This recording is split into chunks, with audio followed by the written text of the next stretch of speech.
The alarm blares, a digital shriek tearing through the fragile peace of dawn, and just like that, we are thrust onto the frenetic stage of daily life. It's a world meticulously choreographed by obligation, the relentless ping of emails, the strategic dance of a school run, the tightrope walk of work deadlines, the Sisyphean task of a home that always demands more. We brew coffee, gulp it down, and launch into a dizzying ballet of tasks.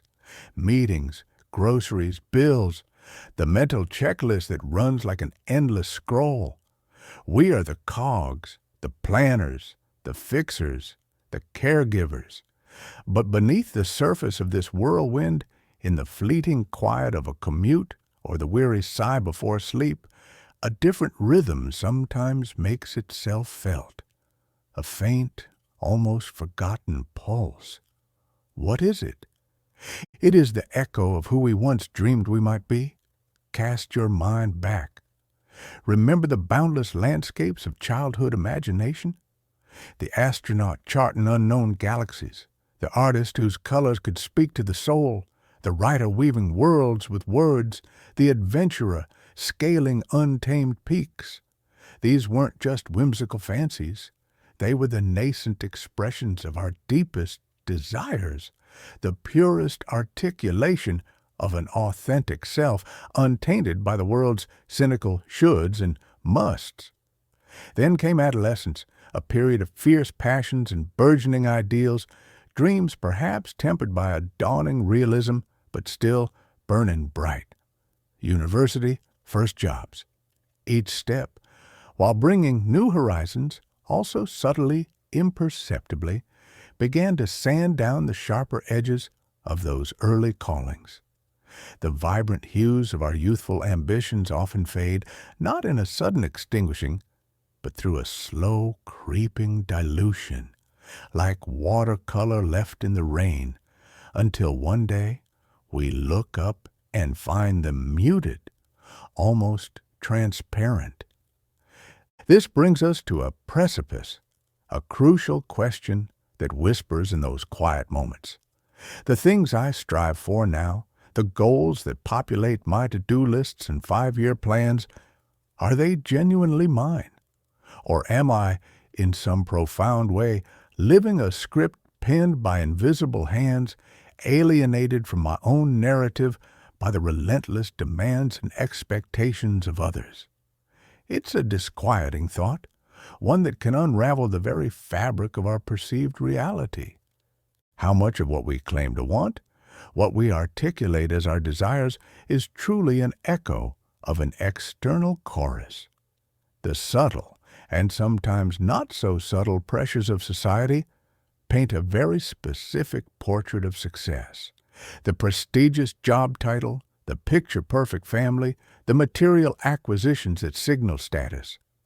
Family, with all its love and good intentions, often has its own blueprint for our lives, dreams passed down through generations, hopes pinned on our shoulders.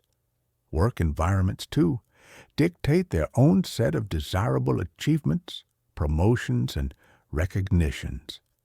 We internalize these external validations so deeply that their voice can become indistinguishable from our own. I want that promotion, we say, but is it the role itself, the work, the fulfillment it might bring? Or is it the anticipated approval in a parent's eyes, the envy of a former classmate, the societal nod that says, "You've made it"? This tangled web leads to an even more intricate, almost paradoxical inquiry. Do I truly want what I desire? And conversely, do I truly desire what I say I want?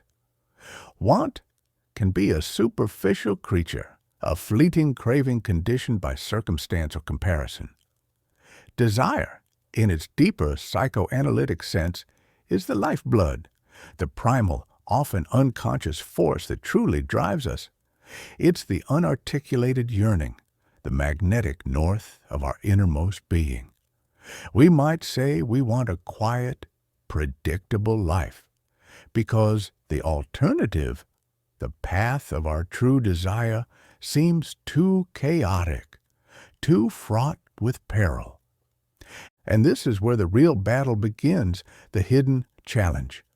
Often, we instinctively, almost violently, suffocate our deepest desires. We try to bury them, to reason them away, to convince ourselves they are impractical, selfish, or foolish.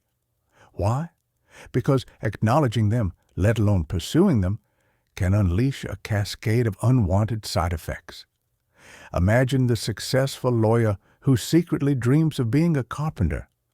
To voice this desire, to act on it, might mean disappointing parents who sacrifice for his education, facing ridicule from peers, a drastic cut in income, and the terrifying uncertainty of starting over. Consider the individual in a long-term, stable but passionless marriage, who yearns for profound emotional and intellectual connection. The desire, if allowed to surface, could mean confronting the painful truth of the relationship's emptiness, inflicting pain on a partner, disrupting family life, facing societal judgment, and the lonely prospect of rebuilding. These are not trivial fears. Going against the grain, challenging the expectations of loved ones, dismantling a carefully constructed life, it hurts. It can be a source of profound suffering, of guilt, of isolation.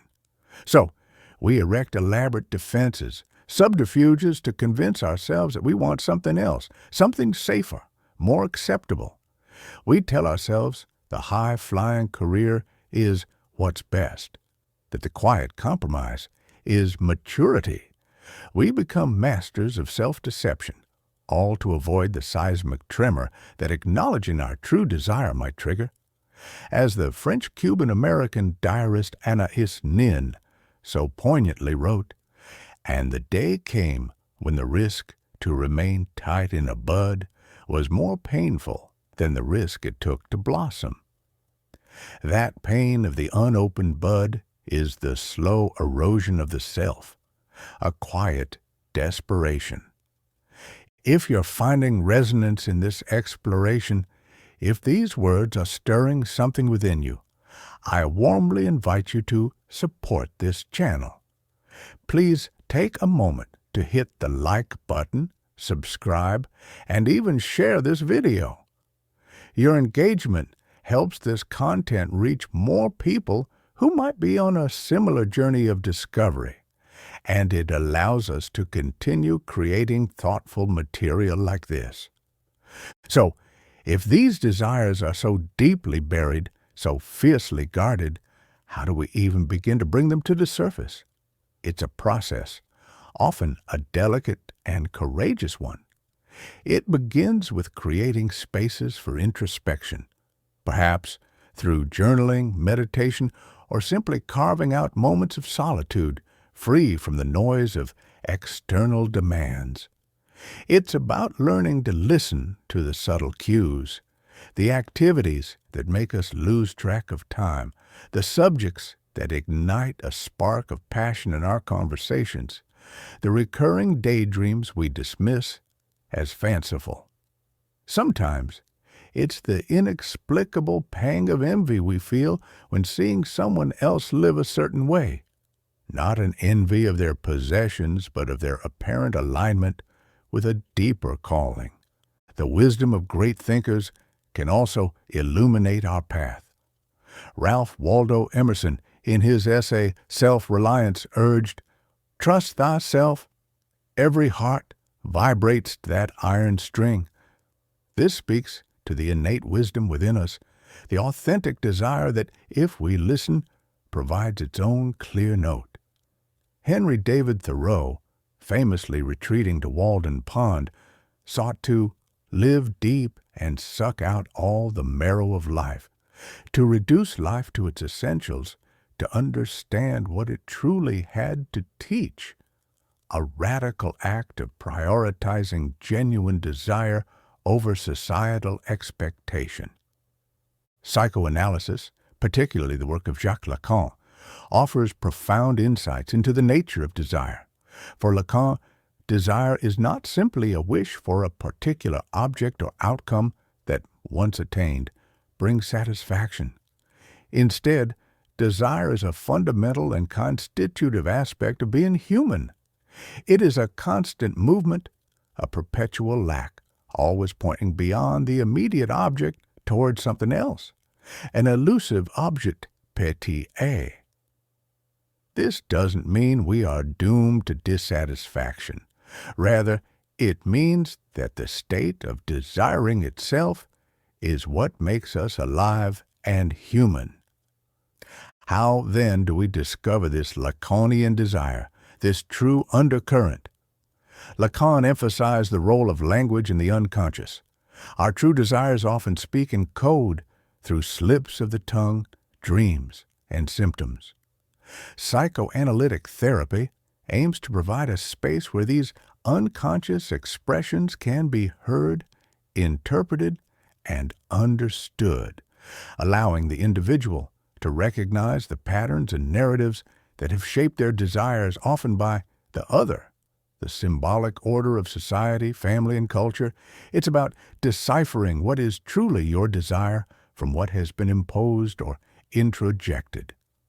Lacan built on Freud's Wo es war, soll ich werden, where it was, there I shall become, suggesting a journey of the subject coming to recognize and claim their own truth from the unconscious. A core tenet in Lacanian thought is the ethical imperative of not giving way on one's desire. Lacan famously stated, "I will say that the only thing one can be guilty of, at least in the psychoanalytic perspective, is to have given way on one's desire." This is a radical reframing of guilt. We often feel guilty of having unacceptable desires or for the potential fallout of pursuing them. Lacan suggests that the true ethical failing, the source of a deeper, more corrosive psychic pain, is the betrayal of one's own most desire. To cede one's desire is to cede one's subjectivity, to become alienated from oneself. One desire, once acknowledged and perhaps even pursued, often doesn't lead to a state of static contentment. Instead, it opens the path for new desires to emerge. This is not a flaw in the system. It is the system. It is the dynamism of being human. To be a human subject is to be a desiring subject. This constant striving, this reaching, this yearning is not a sign of incompleteness in a negative sense, but the very definition of a vital, engaged existence. It's what propels us forward, what fuels creativity, innovation, and personal evolution. Without it, we risk stagnation, a kind of psychic death, where the guilt Lacan spoke of, the guilt of self-betrayal, can indeed consume us. Therefore, the grand overarching task of each individual's life, perhaps the most sacred and urgent one, is to cultivate the capacity to listen to this insistent inner pulse, this vital force that constantly seeks to make itself heard. It is the task of giving a voice to our authentic human desire, to allow it to breathe, to shape our choices, and to animate our lives, even when it sets us on a path less traveled, a path that demands courage and a willingness to stand apart. This journey is not about achieving a mythical state of perpetual happiness or a life devoid of challenges. On the contrary, it is about embracing the full spectrum of human experience. It is about recognizing that to truly find ourselves, to live a life that feels genuinely our own, a life of plenitude and realization, we must accept uncertainty as our companion and vulnerability as our strength. We must, above all, embrace the beautiful, messy, glorious imperfection that makes us uniquely who we are. It is in this acceptance, this courageous heeding of our deepest, most authentic desires, with all their hidden challenges, that we find not just meaning, but the vibrant, resonant experience of being fully alive. If this exploration of desire, challenge, and authenticity has resonated with you, please consider giving this video a like and subscribing to the channel. Sharing it with others who might benefit from this discussion also helps us grow our community and continue producing content that delves into the heart of the human experience. Thank you for joining me on this journey.